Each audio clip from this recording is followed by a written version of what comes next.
안녕하세요. 자, 올 때마다 느끼는 거지만, 일산교회의 그 힘이 점점 강해지는 것 같아요. 오늘 찬송가를 이렇게 눈 감고, 마음속으로 따라 불러봤는데, 제 영혼을 압도하는 힘이 있었어요. 또 처음 들어올 때 우리 형제들의 그 웃는 모습들, 활기찬 모습들, 자, 너무나 정말 일산교회가 그 힘이 또 그 영적인 그 열정들이 더 깊어감을 보게 됩니다. 여러분 너무 반갑고요. 저는 오늘 특별하게 또 아내와 두 사랑하는 자녀를 데리고 이 자리에 왔습니다. 우리 김영진 또 우리 김신옥 우리 목사 부부가 또 여러분들과 함께 놀랍게 교회를 또 세웠지만 또 우리 김호 정보마 목사 부부가 이렇게 또 다시 그 바톤을 이어서 세운 자 그 이상으로 교회를 더 열정적으로 인도하는 모습이 참 보기 좋습니다. 우리 어머님도 안녕하세요. 우리 최고리 형자, 우리 박자선 어머님, 우리 이강주 어머님, 정우승 어머님, 그리고 우리 함께 공부하는 이경희, 저기 계세요. 예. 너무 반갑습니다. 우리 정말 기둥 같은 우리 형제들, 정말 우리, 준수부터 시작해서 상원이, 여기 줄줄줄줄 이름 다 얘기 안 하겠습니다. 정말, 일산교회의 그 힘은 정말, 이런, 하나님을 사랑하는 기둥 같은 정말 크리스천들이 정말 그 자리를 지키고 서 있기 때문에 그 어떤 교회보다도 더 앞으로 뻗어나갈 수 있는 정말 힘이 있는 공동체라는 생각을 하게 됩니다. 저도 한 올드 크리스찬의 한 사람으로서 또 제가 고민하는 것, 또 제가 배우는 것, 제가 정말 제 가슴 속에서 외치고 싶은 것을 오늘 여러분과 함께 나누겠습니다.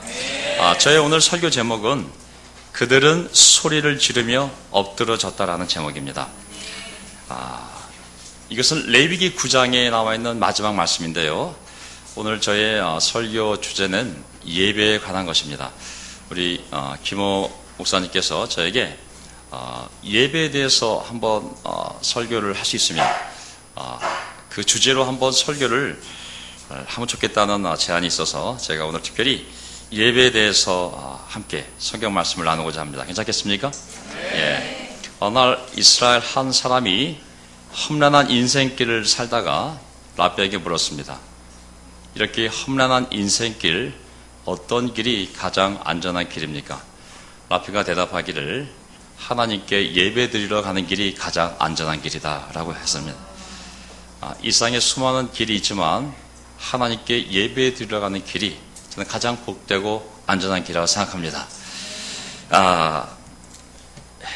이스라엘 백성이 400년간 노예 생활을 이집트에 사다가 그들이 출애굽을 하게 된 목표는 바로 하나님께 예배 드리기 위함임을 알 수가 있습니다. 바빌로니아에서 70년간 포로 생활을 하던 이스라엘 백성이 왜 예루살렘으로 돌아가야 한다고 모든 것을 버리고 그 땅을 떠났느냐 하면 단지 고향이 그리워서가 아니라 바로 하나님께 성소에서 예배 드리기 위함이었음을 알 수가 있습니다.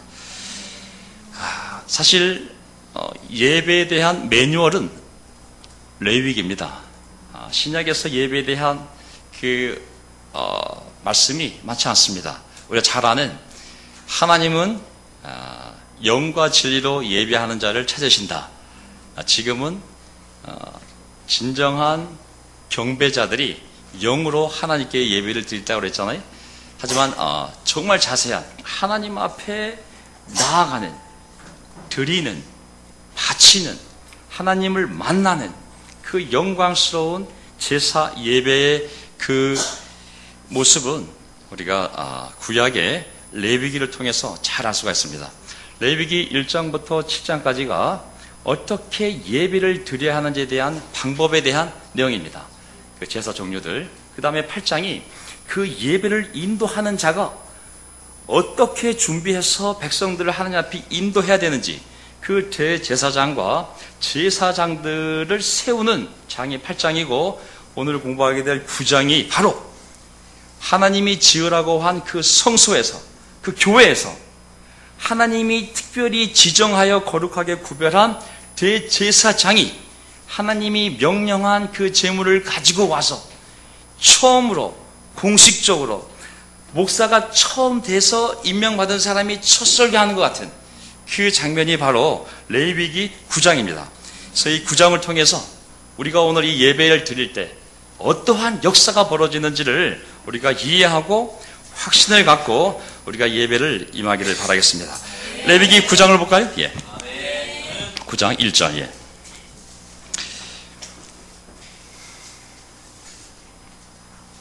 여드레째 되는 날에 모세는 아론과 그의 아들들과 이스라엘의 장로들을 불렀다. 아멘. 찾으셨습니까?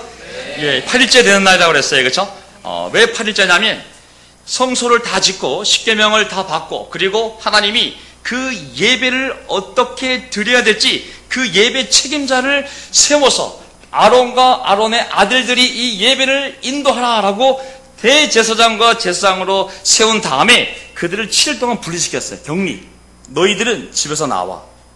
나에게 예배를 인도하는 사람은 7일 동안 그 성소에서 세상 사람들과 격리되어져서 날마다 제사를 드리며 하나님 앞에 깨끗하게 되었을 때만이 하나님의 예배를 인도할 수가 있었거든요. 그래서 7일 동안 격리된 상태에서 8일째 되는 날 드디어 모세는 그의 아론과 그의 아들들을 다 부른 겁니다. 예배를 이제 정식 예배를 드리기 전에. 그러면서 2절 보세요.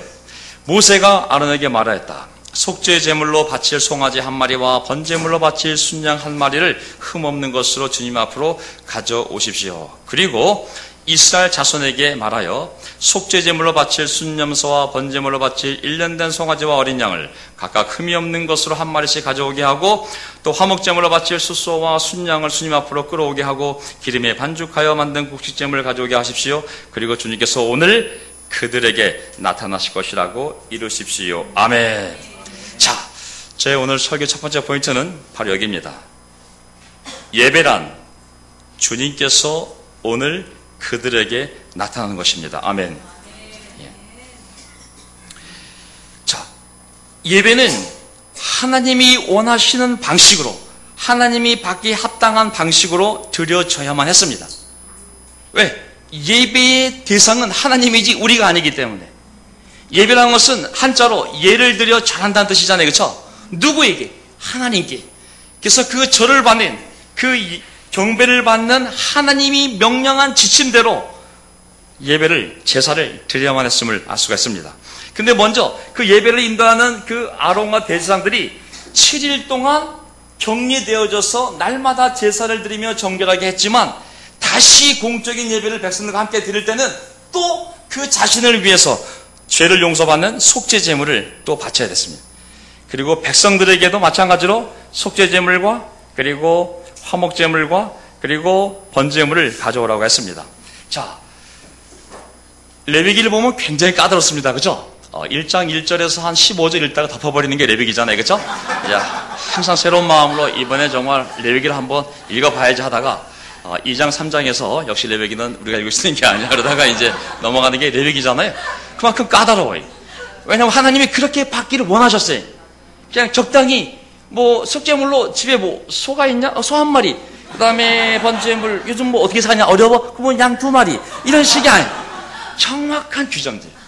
제사장을 위해서, 백성들을 위해서 껌껌이 세세히 전부 하나님이 규정해 놓았어요. 나는 그렇게 너희들에게 제사를 받기를 바라고 예배를 받기 바란다고 하나님은 우리에게 정확한 지시를 주셨음을 알 수가 있습니다.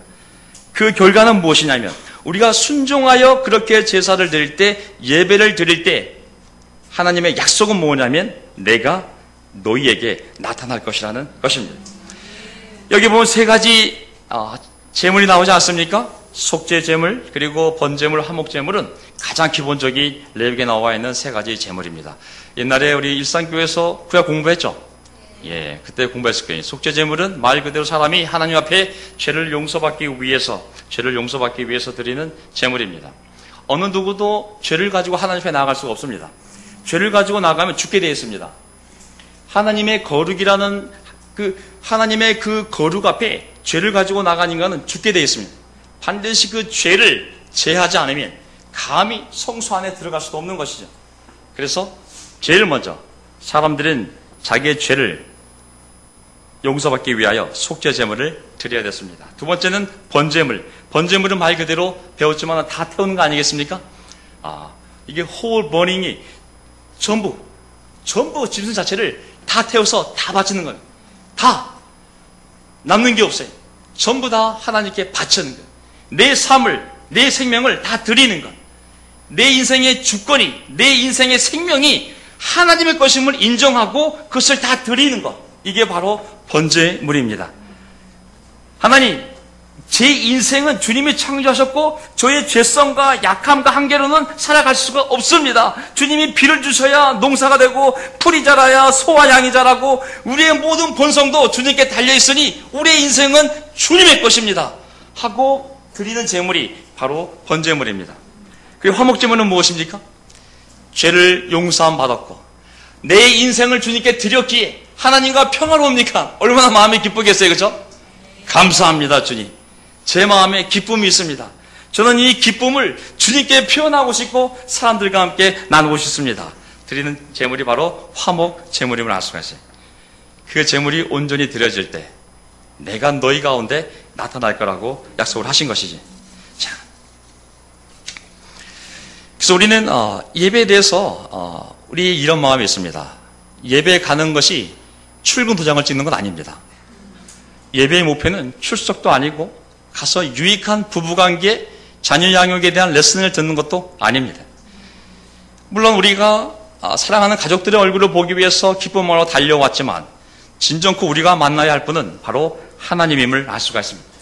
우리도 이 자리에 나타나야 되지만 무엇보다도 하나님이 이 자리에 나타나셔야 됨을 알 수가 있는 것이죠. 5절 볼까요? 5절. 이스라엘 자손은 모세가 가져오라고 명령한 것들을 회막 앞으로 가져왔다. 온 회중이 주님 앞에 가까이 와서 서니 모세가 그들에게 말하였다. 이것은 주님께서 당신들로 하라고 명하신 것입니다. 주님의 영광이 당신들에게 나타날 것입니다. 아멘. 다시 한번 얘기해 주는 거예요. 너희들이 하나님이 명령한 대로 순종하여 그분이 바치러 간 제물을 제사를 온전히 바치게 되면 하나님의 약속은 반드시 너희 제사 후에 하나님의 영광이 너희들에게 나타날 것이라는 것입니다. 너희 눈으로 볼 수 있도록 우리가 드린 제물이 헛되지 않음을 우리가 그냥 공중에 예배를 드리는 것이 아니라 하나님이 보고 계시고 듣고 계시고 기뻐하고 계시고 그 제물을 받았음을 증거를 하나님의 영광 가운데서 너희들이 볼 수 있도록 보여줄 거라고 약속을 했습니다.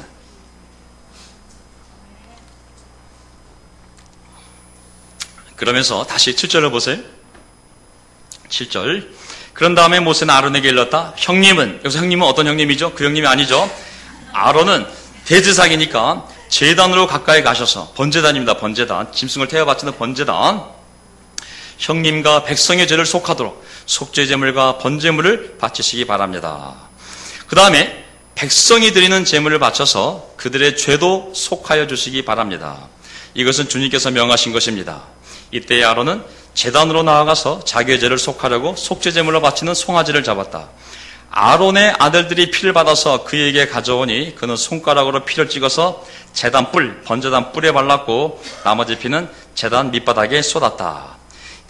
거기서부터 시작해서 21절까지가 실제로 속죄제물과 그 다음에 번제물과 그리고 화목제물을 자기 자신을 위하여 그리고 백성들을 위하여 하나님이 명령한 그대로 드리는 모습이 나옵니다. 자세한 내용은 오늘 여기서 제가 설교로 말씀드리게 되면 여러분들이 바로 다 일어나서 돌아가시겠죠. 그 사실 자세한 내용은 우리가 지금 드리는 예배 방식이 아니기 때문에 별 상관없는데 포인트는 뭐냐면 하나님이 명령한 대로 제사장들 자신을 위하여 그리고 백성들을 위하여 속죄 제물과 그리고 번 제물과 화목 제물을 그대로 명령대로 다 했다는 것입니다. 그게 어디 나오냐면 바로 20절 보세요. 20절. 자, 그 기름기를 가슴 고기 위에 얹었다. 아론은 그 기름기를 제단 위에서 불살랐고 가슴 고기와 오른쪽 다리 고기는 흔들어서 주님 앞에서 흔들어 바치는 제물로 바쳤다. 이렇게 그는 모세가 명령한 대로 하였다. 아멘. 자, 그대로 하나님이 명령한 대로 하나님이 선택한 사람에 의해서 적법하게 하나님께 드려졌을 때 22절을 보세요. 22절. 22절. 22절. 그런 다음에 아론은 백성을 보면서 양팔을 들어 그들에게 복을 빌어 주었다. 이렇게 아론은 속죄제와 번제와 화목제를 다 드리고 내려왔다. 모세와 아론은 회막 안으로 들어갔다. 그들이 바깥으로 나와서 백성에게 복을 빌어주니 주님의 영광이 모든 백성에게 나타났다. 아멘. 자, 그 다음에 무엇을 했냐면, 모세와 아론이 두 팔을 들고, 아론이 두 팔을 들고 백성들에게 복을 빌어주었다고 그랬어요. 그렇죠? 한 번 빌어줬어요? 두 번 빌어줬어요? 여기 두 번입니까? 한 번입니까? 두 번이에요. 그렇죠? 빌어준 다음에 다시 또 성소에 들어가서, 번제단이 바깥에 있잖아요. 그렇죠? 거기서 번제단을 다 바친 다음에 복을 빌어주고 다시 성수에 들어갔다가 다시 나와서 다시 한번 백성들에게 복을 빌어주었다고 그랬어요. 그러자 주님의 영광이 나타났다고 그랬어요. 그렇죠? 두 번째 포인트, 예배는 하나님의 복을 받는 시간임을 알 수가 있습니다. 하나님이 약속했어요. 너희가 내가 지시한 대로 제사를 드릴 때 내가 반드시 너희 가운데 나타나서 그것을 받는다는 표를 줄 거라고 그랬어요. 그렇죠? 두 번째, 명령했어요. 너희가 그렇게 온전한 제사를 드리고 대제사장이 백성들을 위하여 복을 빌어줄 때 하나님은 그 복의 내용대로 백성들을 복주에 있다는 약속을 어디서 했습니까? 민수기에서 분명히 말씀하셨어요. 민수기 6장을 볼까요? 예, 거기 접어둔 상태에서 민수기 6장 22절을 한번 보겠습니다. 아론이 어떠한 축복의 기도를 했을까요? 개인의 사적인 기도가 아니라 오직 하나님이 지시한 그 문구로 백성들을 축복을 했겠죠. 예.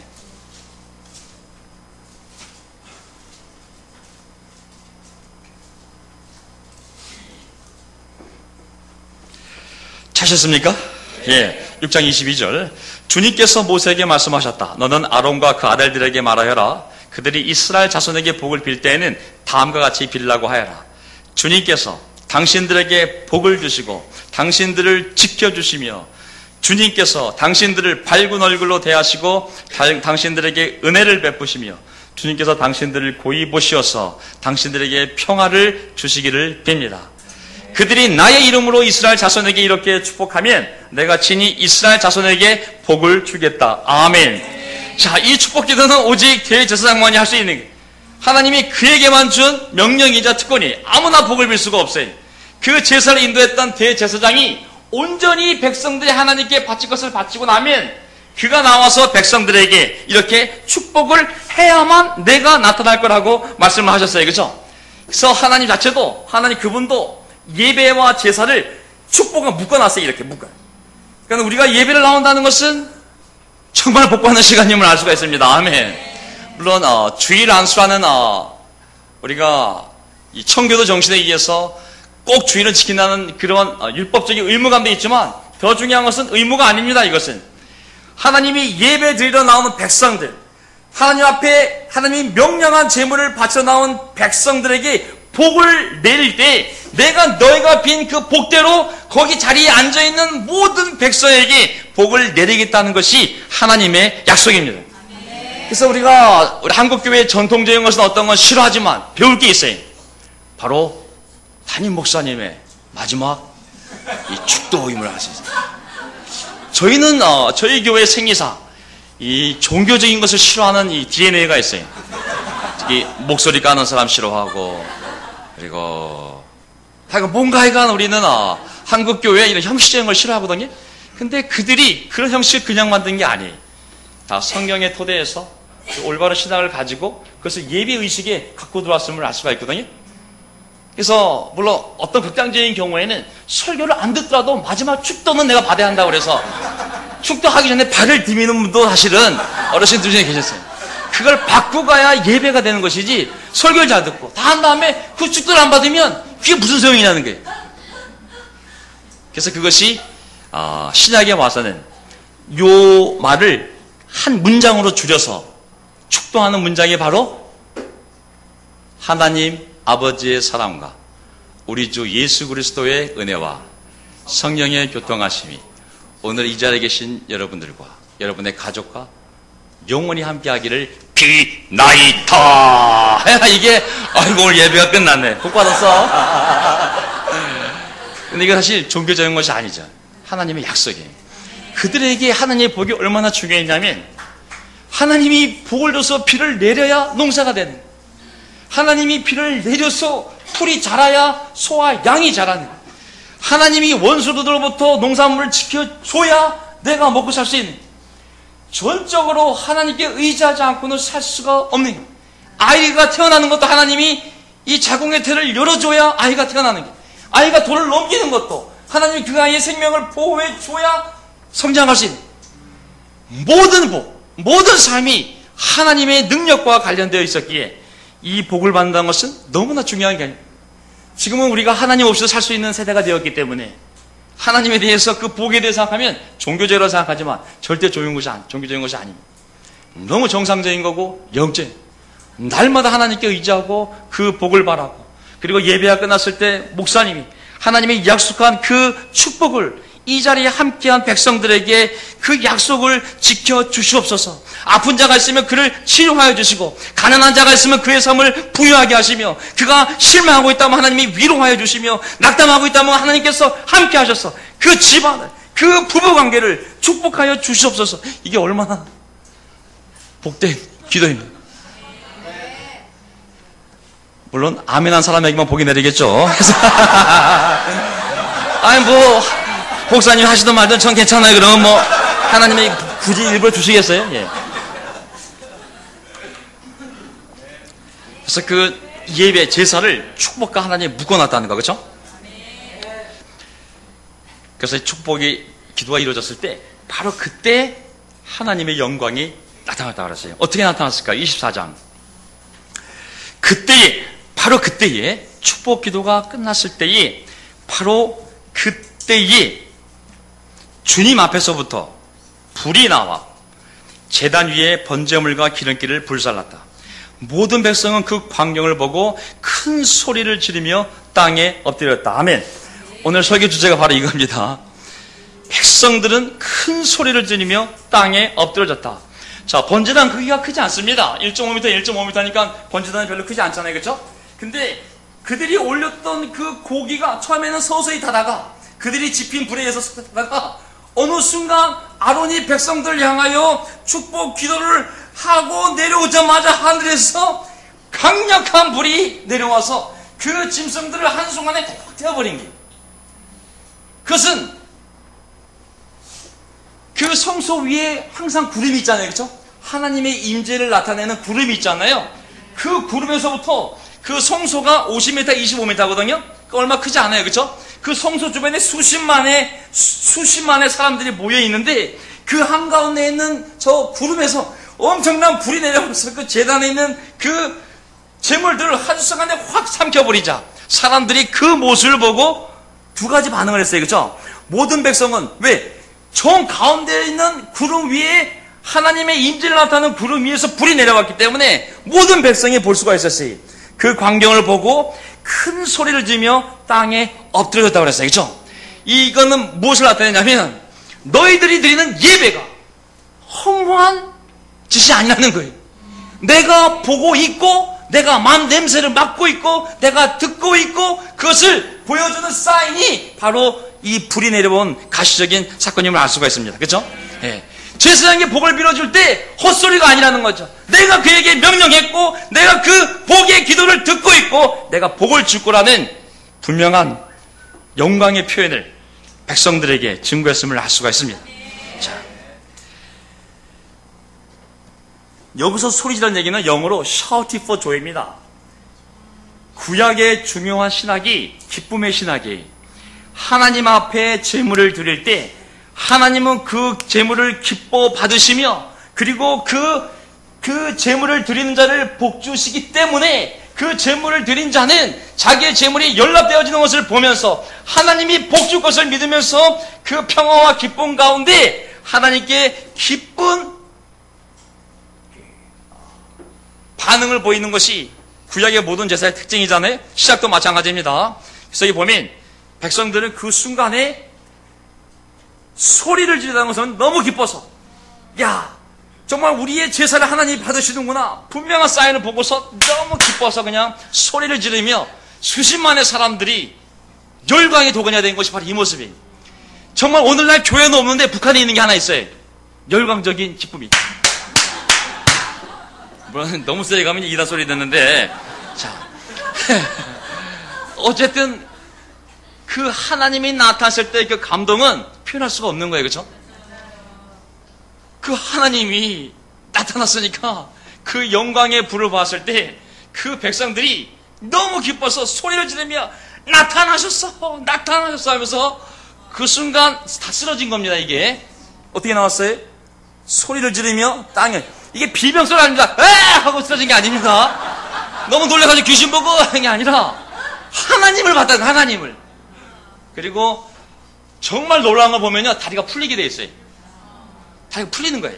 그러면서 이렇게, 자, 일동경례 이게 아닙니다. 백성들이 팍 쓰러지는 거예요. 그냥 땅에 힘을 잃으면서 너무 기쁘고 놀란 나머지 그냥 얼굴을 땅에 대면서 쓰러지는 모습이 바로 이 광경임을 설명하고 있는 거죠. 자, 저는 예배에 두 가지 중요한 요소가 있습니다. 그 하나는 기쁨이고 하나는 경외감임을 알 수가 있습니다. 사실 세상에서 주는 기쁨은 예수님이 주는 기쁨과 다름을 알 수가 있어요. 그렇죠? 예수님도 얘기했어요. 내가 주는 기쁨은 세상이 주는 기쁨과 다를 거라고. 내가 주는 평화는 세상이 주는 평화와 다를 거라고. 우리가 하나님께 집중하고 하나님 앞에 전심으로 나갔을 때 얻는 기쁨은 세상이 줄 수 있는 기쁨과 비교할 수가 없습니다. 잠시 정말 내가 좋아하는 드라마를 통해서도 기쁨을 얻을 수 있고 또 세상에서도 우리에게 기쁨을 주는 것이 많이 있거든요. 하지만 하나님께 집중되어진 예배뿐만 아니라 집중되어진 삶에서 오는 기쁨은 세상에 줄 수 있는 것이 아니라고 했습니다. 그 기쁨이 내가 너에게 주기 원하는 기쁨이라고 했습니다. 하나님께 용서받은 자의 기쁨, 하나님에 의해서 치유의 음성을 들은 자의 기쁨, 하나님에 의해 살면서 오는 그 기쁨은 바로 우리가 온전히 하나님께 집중하며 살아갈 때 오직 하나님만이 성령을 통하여 우리 영혼과 마음에 줄 수 있는 기쁨이라고 얘기하고 있습니다. 우리 예배에서 그 기쁨을 회복해야 됩니다. 아멘. 예배를 펼치면 우리 삶이 되는 거예요. 예배를 의식으로 줄이면 주일 예배 의식이 되는 거예요. 우리가 기도합니다. 이 기도는 날마다 우리 삶 속에서 기도해야 되는 거예요. 그렇죠? 우리가 찬송합니다. 찬송은 예배 의식뿐만 아니라 우리 삶 가운데서, 차 안에서도, 집 안에서도 할 수 있는 것이 찬송이에요. 그렇죠? 예배 의식을 펼치면 우리가 하루하루를 어떻게 살아갈지 이 예배 의식에 다 나타나 있음을 볼 수가 있습니다. 기쁨, 우리 삶에 기쁨이 있어야 됩니다. 아멘. 그래서 우리가 만났을 때 우리 교회 장점이 뭐예요? 파티예요, 파티. 우리의 예배 신학은 파티 신학이 있어요. 장로교에서 400년 전에 칼빈이 살았을 때 장로교들이 예배를 드릴 때 이빨을 벌리고 설교 시간에 웃는 것은 입에 재갈을 채우라고 그랬어요. 거룩한 하나님의 면전 앞에서 거룩한 하나님의 말씀에 선포될 때 웃어? 그거는 불경건한 거예요. 불경건. 장로교 신앙은 그 엄숙함이 있어요. 그래서 우리가 왜 우리 세대 앞세대 목사님과 장로님의 그 검은 가운과 목소리와 분위기를 싫어했냐면 그 무거운 분위기, 율법적인 분위기를 싫어했잖아요. 그 틀린 것만 또 아닙니다. 우리에게는 그것이 기쁨이 없이 그쪽으로 갔기 때문에 문제가 된 것이지, 우리가 기쁨을 가지면서 그러한 경외감을 유지하는 것은 매우 중요한 겁니다. 그렇죠? 김일성 주석 신년사하고 일반교회 목사님 설교 시간하고 회정 시간이 비슷해요. 얼굴 표정이.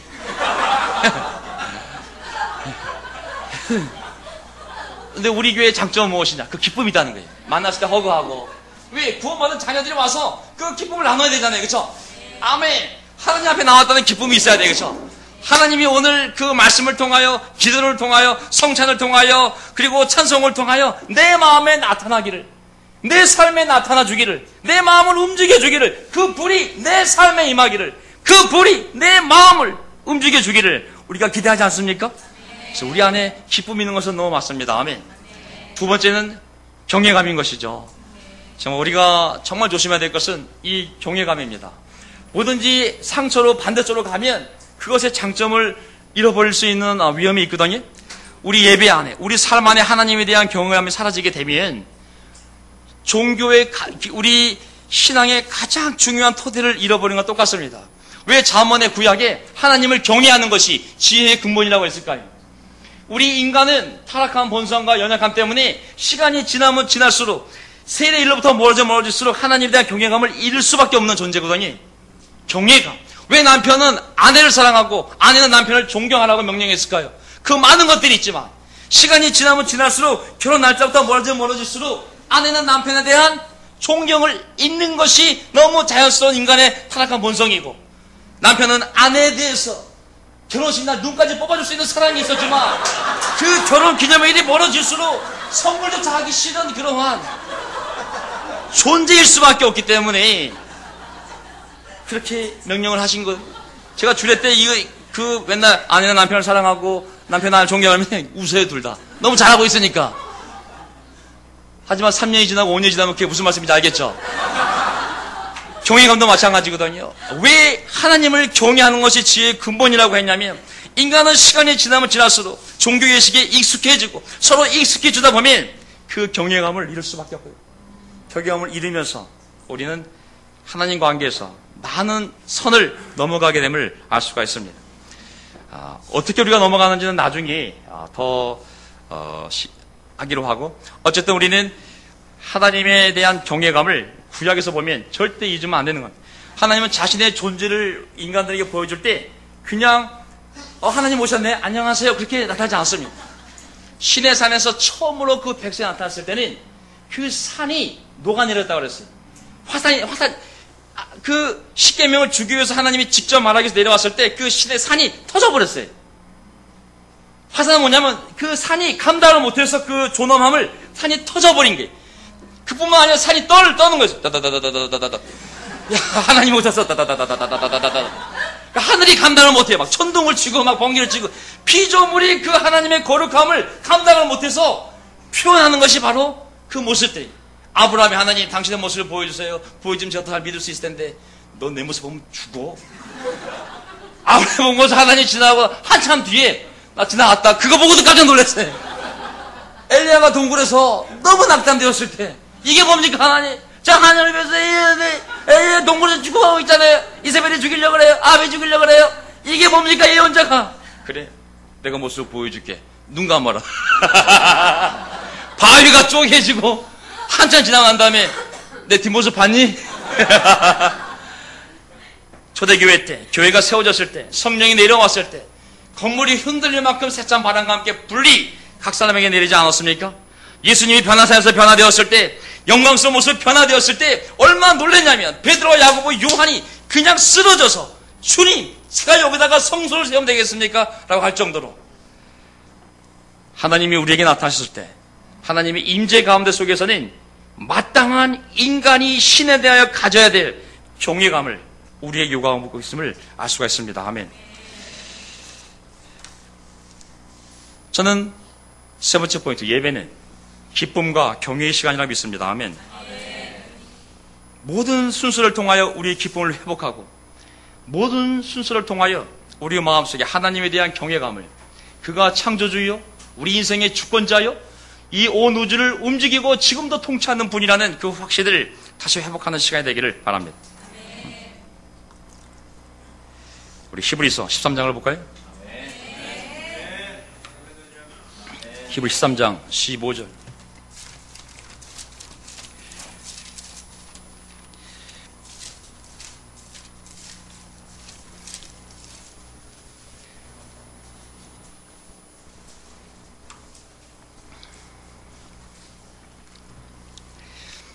(13장 15절) 찾으셨습니까? 그러니 우리는 예수로 말미암아 끊임없이 하나님께 찬미의 제사를 드립시다. 이것은 곧 그의 이름을 고백하는 입술의 열매입니다. 아멘. 오늘 더 이상 우리는 속죄의 제사를 드리지 않습니다. 우리는 더 이상 번제물을 드리지 않습니다. 우리는 더 이상 화목제물을 드리지 않습니다. 하지만 우리는 예배 시간을 통하여 그 제사를 하나님께 드리고 있음을 기억해야 됩니다. 우리는 성찬 시간을 통하여 우리의 죄가 하나님 앞에 용서받을 수 있도록 우리 죄를 위한 속죄 제물이 되신 예수님을 기억합니다. 그가 짐승이 올라갔던 번제단과 똑같은 나무 제단인 십자가 위에 올라가서 불에 타는 듯한 고통을 당하시며 피를 흘리시며 희생 제물로 죽었기에 우리가 새로운 생명으로 살아가는 줄 믿습니다.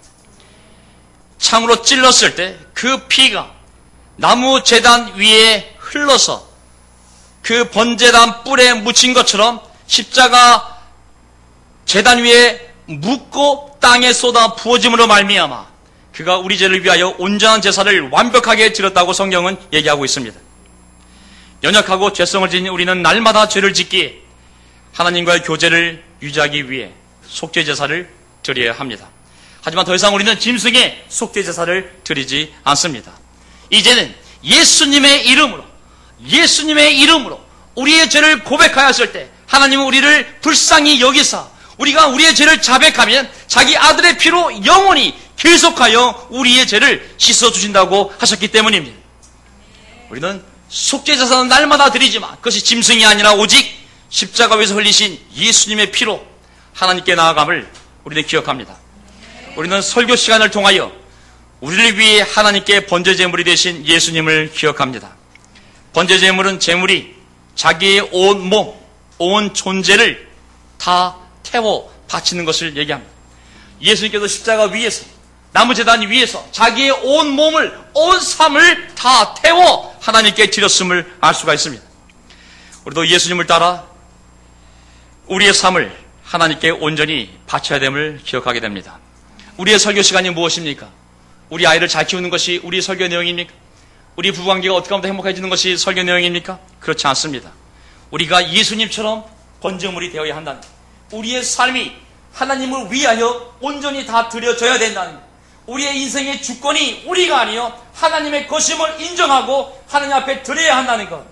그것을 다시 한번 기억하며 제자도의 길을 갈 수 있도록 격려하고 도전하고 위로하는 것이 바로 우리의 설교 시간이 아니겠습니까? 번제물이 흠이 없어야 되는 것처럼 우리도 흠없는 죄 없는 인생을 살기 위하여 거룩한 삶을 살기 위하여 오늘도 싸우고 있지 않습니까? 우리는 헌금 시간을 통해서 화목 제물이 되신 예수님을 기억합니다. 그가 우리의 죄를 지고 죽으심으로 말미암아 우리가 하나님과 화목하게 되었습니다. 그 구원에 감사하고 그 구원을 기뻐하고 새로운 생명이 주어졌음을 하나님께 감사하고 기뻐하고 주위 사람들과 함께 그 제물을 나누고 먹는 것처럼 우리는 예수님을 말미암아 새로운 생명이 주어진 것에 대해서 감사하고 기뻐합니다. 우리는 그 기쁨으로 헌금하고 그 감사함으로 헌금 예물을 준비합니다. 특별 헌금만이 아니라 또 우리 입을 통해서 찬양의 제사를 드리지 않습니까? 예배에 예수 그리스도의 이름이 선포되지 않는 것은 하나님이 마땅히 받아야 될 예배가 아님을 성경은 얘기하고 있습니다. 오직 예수님의 이름으로 예수 그리스도로 말미암아 성령이 주는 말씀으로 말미암아 하나님의 보호자로 나아가는 것이 바로 우리의 예배가 아니겠습니까?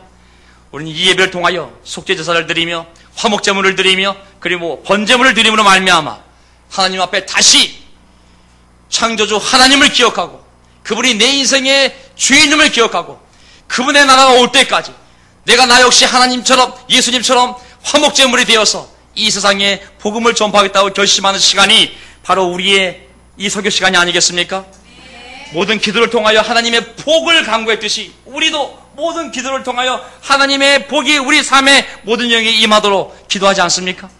로마서 12장 1절을 읽고 마치겠습니다.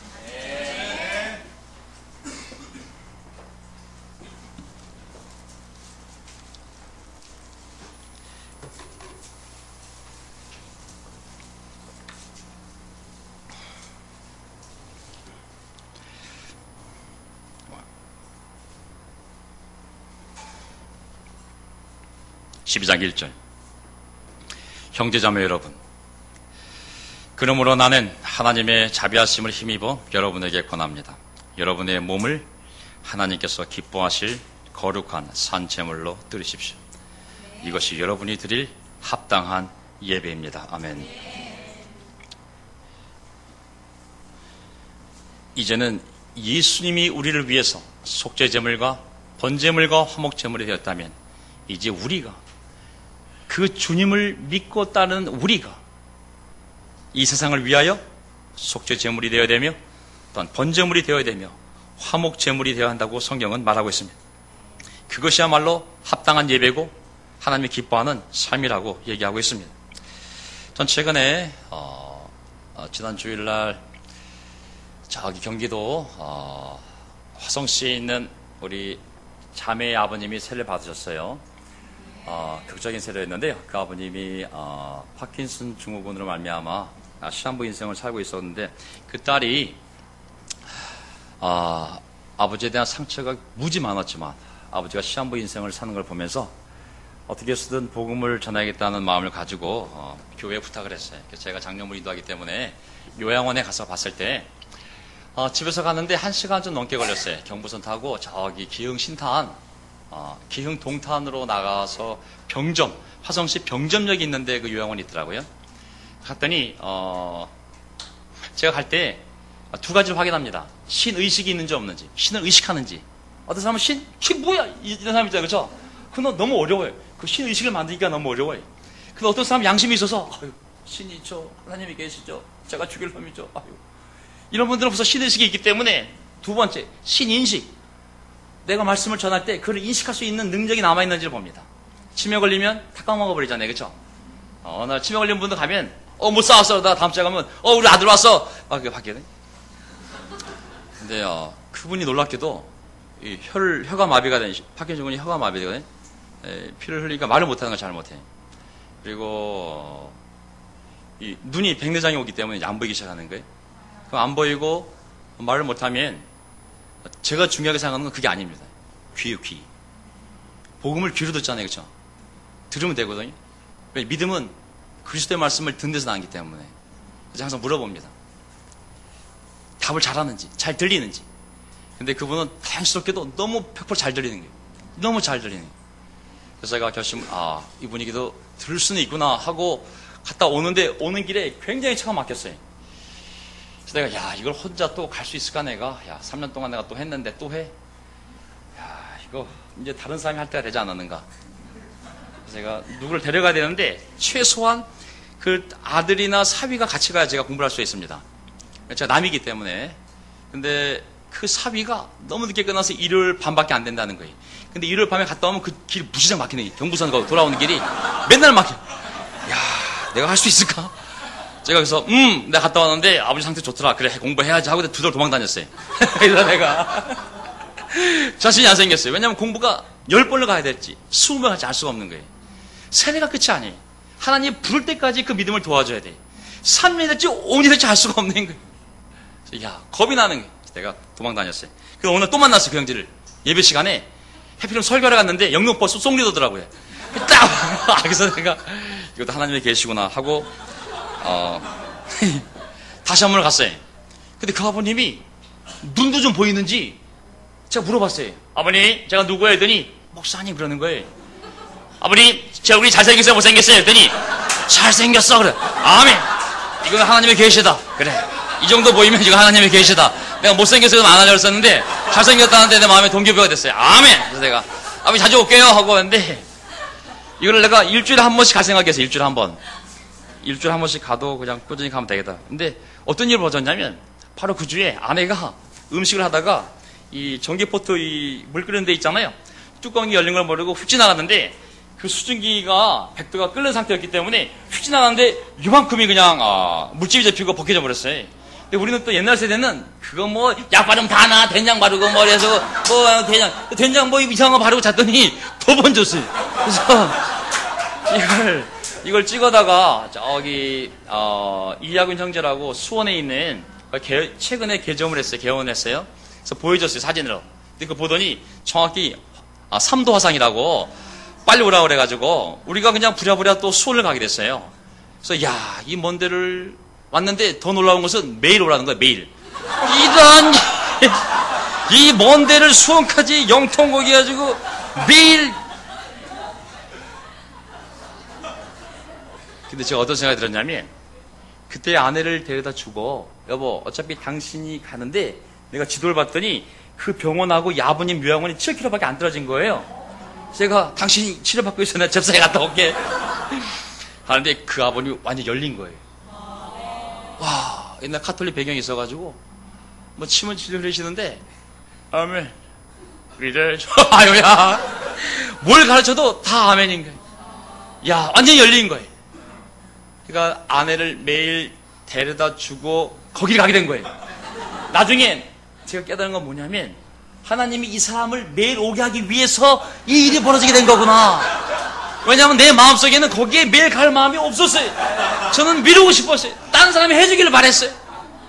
근데 그 사건이 하나님 보시기에 그 수원, 그 화성시 병점 옆에 있는 조그만 요양원에 말도 못하고 사람도 잘 알아보지 못하는 사람 마음속에 브로큰된 마음을 보신 거예요. 누가 가서 복음을 전하고 세례줘야 되는데 누가 갈 수 있겠어요? 그 건물에 교회가 4개나 있어요. 어느 목사가 가서 성경 공부를 하고 세례 줄 수 있겠어요?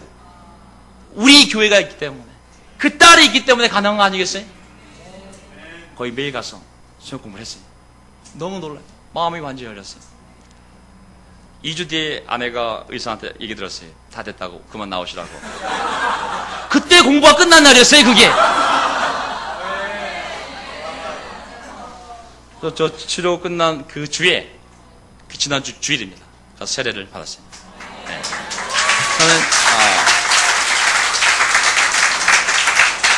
저는 이 말씀, 여러분의 몸을 하나님께서 기뻐하실 거룩한 산 제물로 드리라고 했습니다.